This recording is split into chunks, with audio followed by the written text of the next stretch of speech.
नमस्कार, मैं हूं योगेश राणा और आइए बात करते हैं मिशन उत्तराखंड 2022 पर। पिछले 4-5 दिन में उत्तराखंड में कोरोना करीब 6 गुना बढ़ गया है। 1 जनवरी को प्रदेश में 118 मामले सामने आए, जबकि 6 जनवरी को 630 मामले दर्ज किए गए।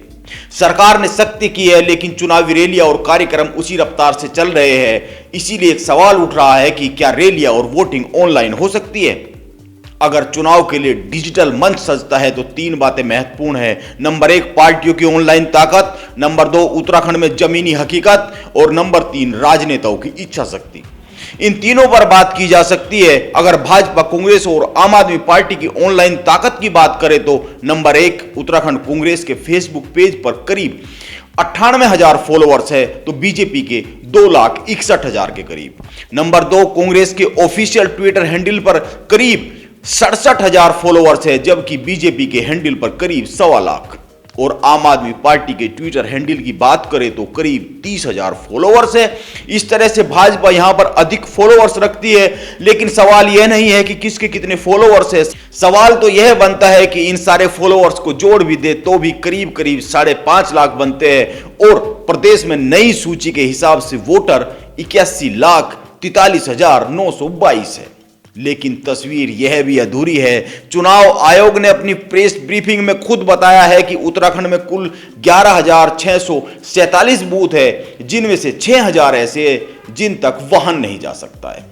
इन बूथ तक कोई साधन नहीं जा सकता है, पैदल ही इन तक पहुंचा जा सकता है। और इनमें 135 तो ऐसे हैं जिन तक पहुंचने के लिए करीब 2 किलोमीटर पैदल चलना पड़ेगा। यह चिंता की बात है, लेकिन मैं कहता हूं कि यह भी तस्वीर अधूरी है। इसके बाहर भी कुछ बात है। अभी चुनाव आयोग ने कहा है कि पोलिंग बूथ पर हर मतदाता को ग्लव्स की सुविधा दी जाएगी। यह अच्छी पहल है, लेकिन बात यह हो रही है कि अगर ऑनलाइन वोटिंग के बारे में रत्ती भर भी सोचा जाए तो तस्वीर क्या बनती है। और इस तस्वीर के दूसरे पहलू को देखने के लिए हिंदुस्तान अखबार ने खबर छापी है। इसके अनुसार उत्तराखंड के 426 गांवों में इंटरनेट के सिग्नल ही नहीं है। यह आंकड़ा सरकार का ही है, लोकसभा में एक सवाल के जवाब में पेश किया गया है। मोबाइल कनेक्टिविटी के मामले में उत्तराखंड देश में सबसे पिछड़ा हुआ राज्य है। लॉकडाउन के दौरान ऑनलाइन कक्षाओं में बच्चों की हाजिरी 30% भी पूरी नहीं हुई है। यानी यहां पर इंटरनेट है नहीं, और जहां है वहां पर रफ्तार नहीं है। इसके साथ ही एक और कमाल का आंकड़ा है। उत्तराखंड में बहुत सारे विश्वविद्यालय और कॉलेज ऐसे हैं जहां पर फ्री वाईफाई की सुविधा नहीं है। यह युवाओं को दी जाने वाली मूलभूत सुविधा है आज के दौर में, जबकि चुनाव आयोग की नई सूची बताती है कि उत्तराखंड में 2022 के चुनाव में 1,58,000 युवा पहली बार वोटिंग कर रहे हैं। सवाल है, अगर ऑनलाइन वोटिंग कर दी जाए तो इनमें से कितने वोट दे पाएंगे? इस बारे में अभी कुछ भी निश्चित तौर पर कहा नहीं जा सकता है। मैंने शुरू में अपनी बात शुरू की थी तो 3 भागों में बांटी थी। पहली, राजनीतिक पार्टियों की ऑनलाइन ताकत। दूसरी, उत्तराखंड की इसको लेकर जमीनी सच्चाई। और तीसरी, राजनेताओं की इच्छा शक्ति। अंत में राजनेताओं की इच्छा शक्ति पर भी बात कर लेते हैं।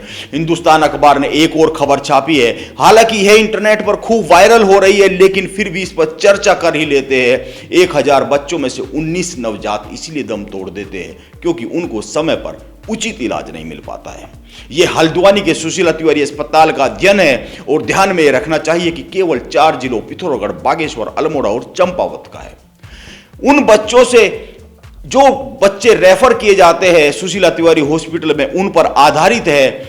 यानी ऐसे भी बहुत सारे बच्चे हो सकते हैं जो यहां तक पहुंचे ही ना हो और दम तोड़ चुके हो। उनकी तो गिनती ही नहीं है।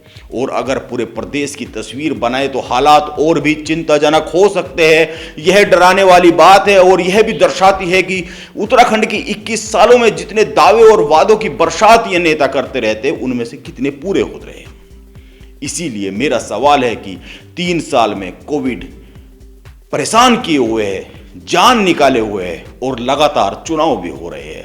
सरकारों ने इसका विकल्प तलाशने के लिए कितनी कोशिश की, यह जनता को जानने का हक है। हालांकि यह अच्छी बात है कि मामला हाईकोर्ट तक पहुंच गया है और माननीय कोर्ट ने 12 जनवरी तक जवाब मांगा है कि क्या मतदान और चुनावी रैलियां ऑनलाइन हो सकती है। सरकार को जवाब देना है और जिम्मेदारी के साथ देना होगा, क्योंकि सब पार्टियों से जुड़े नेता यह तो कह रहे हैं कि रैलियां रुकनी चाहिए, लेकिन कब रुकनी चाहिए? यह कोरोना बेकाबू हो जाएगा क्या तब रुकनी चाहिए? इसका जवाब किसी के पास नहीं है। और सवाल तो यह भी है कि महत्वपूर्ण बात है यह कि जब ईवीएम को हैक करने की बात उठ सकती है तो आज इंटरनेट कितना सुरक्षित है? सवाल बहुत सारे हैं, लेकिन जवाब कब तक आएंगे इस बारे में कुछ भी नहीं कहा जा सकता है। नमस्कार, आप बने रहें मेरे साथ।